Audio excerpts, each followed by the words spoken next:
sociale et l'ensemble des régions médicales où votre secteur occupe la place le plus importante dans la collaboration entre UNICEF et le gouvernement de Sénégal. Comme vous êtes au courant, nous intervenons dans divers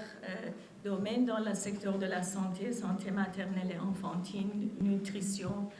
prévention, VIH, vaccination, WASH, collaboration avec la COUS, les aspects liés à la gouvernance, y compris le DHIS2 et planification. Donc, c'est assez vaste, ce domaine d'intervention. Nous sommes conscients de la volonté du gouvernement pour, à travers sa vision du Sénégal,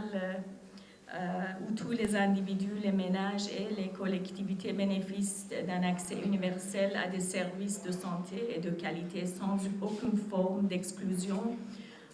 Il y a eu les actes majeurs qui ont été mis en place par le gouvernement, par le ministère, y compris l'ouverture d'une maladie universelle, le recrutement massif de personnel tels que les infirmières et des sages-femmes dans les postes de santé, les stratégies avancées et mobiles pour pouvoir accéder aux populations les plus reculées et dotation de beaucoup de matériel, y compris les ambulances, ce qui fait que nous avons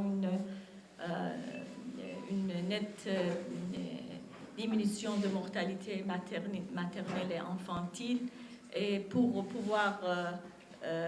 garder cette tendance de baisse et dans la perspective des objectifs de développement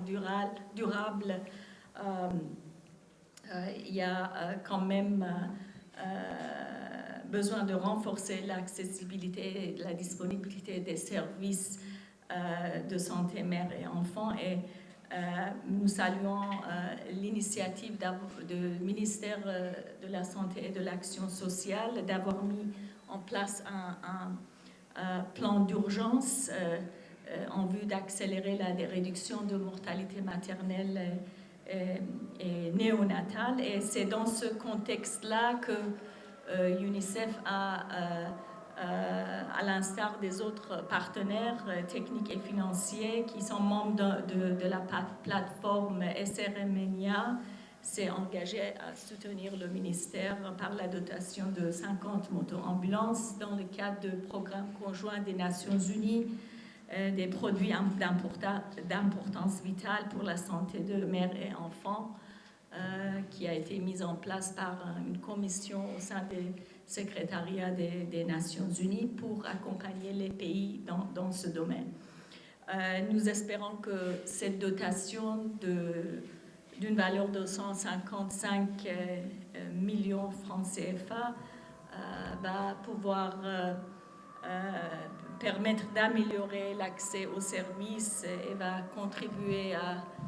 sauver des milliers de femmes et d'enfants des zones les plus enclavées. Et ça